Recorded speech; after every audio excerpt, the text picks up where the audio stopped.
Namaste India! Welcome back to my channel Action to Reaction. My name is Tanya Rykhlyk and today I'm gonna be here to react for another video of Karolina Goswami.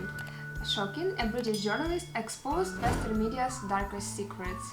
I guess it's gonna be something about to show the truth or actually to show the lie of some journalist about India. So, just my guess, let's see. Justice may be delayed but not denied. This is how some may think after 4 convicts of the Nirbhaya incident were executed. Even though Nirbhaya's struggle and death was supposed to become a symbol of women's resistance to rape around the world, not much has changed in India or in Europe when it comes to violence against women. Unfortunately, thousands of women have been mercilessly raped in India and across the world after the Nirbhaya incident. But not all stories get the media exposure that they deserve. There were 2 reasons that played a key role in making the Nirbhaya incident a global story. 1. The admirable scenes of thousands of Indians who took the streets to protest, and 2. The controversial documentary film, India's Daughter. India's Daughter's broadcast was brought forward by the BBC, which is a British public service broadcaster.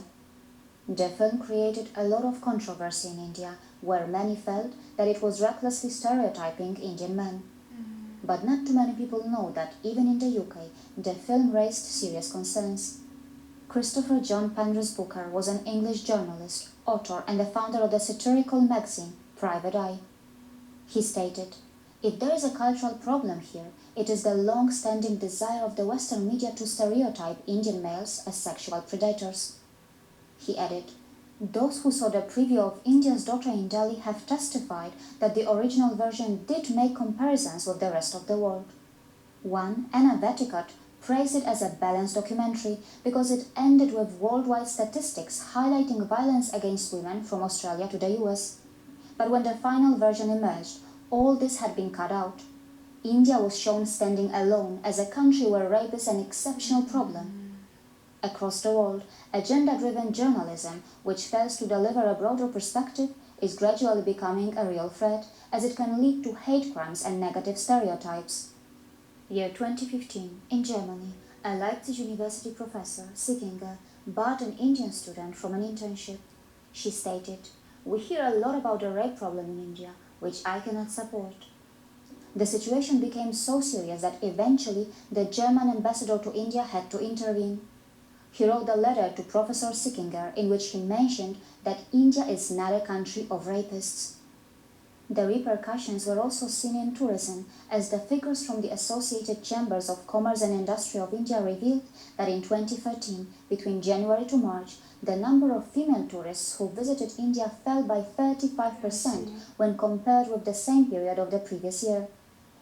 We cannot stop rapes if we cannot change the mentality that leads to rapes. Let us not forget that before any crime is actually committed, it already takes place, probably multiple times, in the mind of the criminal. That is why a global study to understand human behavior and to find out the factors that have caused psychologically damaged minds and psychologically damaged societies is a must if we want to attain a proper diagnosis. Only if we have an accurate diagnosis, we will be able to find the accurate solutions. Whether it is America, Europe or India, victim shaming, underreporting and non-cooperation from the police is a common occurrence when it comes to sex crimes. I have highlighted these problems in this episode that I would like to recommend to our viewers. If we want to protect our women and children, our voices can be our best defense. So speak out loud. Do not hold yourself back anymore. This is exactly what I am doing too. When it comes to sex crimes, what also needs to be highlighted is the new disturbing trend in the UK, where many reports tend to put the entire blame on the immigrants for sexual violence. However, questions need to be asked if such reports actually reveal the true British paedophile scenario. According to the former Deputy Children's Commissioner for England, the number of paedophiles in the UK is so high that there is not enough land in the country to build the number of prisons required. Child abuse and pedophilia is nothing new in Great Britain, as historically many Britishers have advocated to legalize pedophilia. Have you heard of the British pro-pedophile activist group, Thomas Victor Carroll was a chair of the Pedophile Information Exchange. Headquartered in London, the group advocated for the legal acceptance of pedophilia. O'Carroll campaigned to lower the age of sexual consent to 10. In July 2013, the University of Cambridge in the UK hosted academics in a conference who said pedophilia is normal and natural. In 2014, 114 files connected to pedophile activity in Westminster strangely went missing.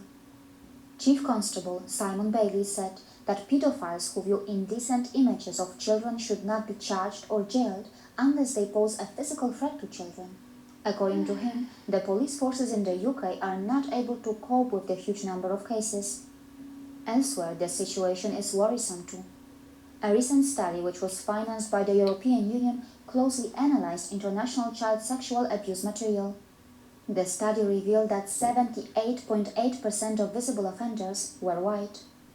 Online behaviors of pedophiles and the economic mechanism behind their activity were studied, and the results were disturbing. It was revealed that most of the companies that handle servers which permit the functioning of many websites where child sexual abuse material is spread are actually located in Europe and America. Without any intention of shaming and stereotyping any country, community or peoples, and for the sake of our future generations, the global community should come together and ask one question. Can we get rid of the mentality that leads to sexual violence or rape?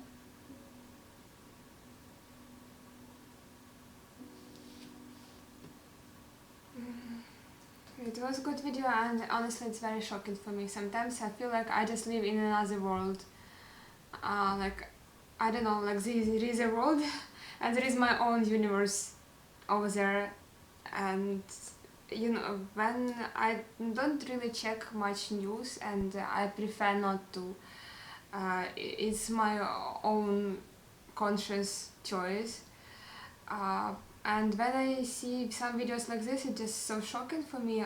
I don't really understand how something like this can happen in the world these days. And those numbers which were told here, it's just shocking, you know. Yeah, I agree, and I really think if something like this is happening, people should speak out loud about this and the mentality of people. And it's not actually mentality, it's some kind of sickness. Like, normal healthy person cannot hurt another one. I don't think that rapist can be like, it's healthy person, it cannot be normal. I don't think that there can be desire which can lead to rape, or pedophilia is normal. Like, seriously, the person who says that pedophilia is normal is not healthy, is not normal. It's not really possible to think this way. I really don't know what to say. I hope that there will be a day when the world is gonna be clean and free for such stuff. That it will just go away and people will finally be okay. And I do believe in a family. I do believe that family is strength of our country. I do believe that healthy family is a place where healthy kids are raising, and that's how it should be. That everything starts from a person, from one person, then there is a family, then there is a kids. And if the situation in a country is healthy, then that just should be okay. Of course, there are some mental disease, but it cannot be that much common. That just not really possible that so many people are gonna be sick with something. It's also about education.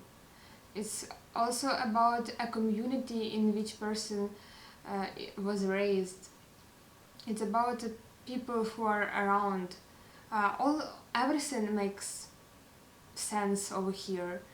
And as per me, also, again, you cannot blame one country for that, because if you're gonna look closer, as per Karolina Goswami report, and which she did, and she did great, it happens in every and each country, unfortunately. There are cases in Ukraine as well, there are cases. Of course, there cannot be more violence or less violence over there, because every case and every person matters. Each life matters, for the person which were hurt and for relatives of this human. You cannot say like here it just wasn't nice and here it was bad. It's bad in every situation, and I really hope that there will be attention for this kind of cases in every and each place of the planet same.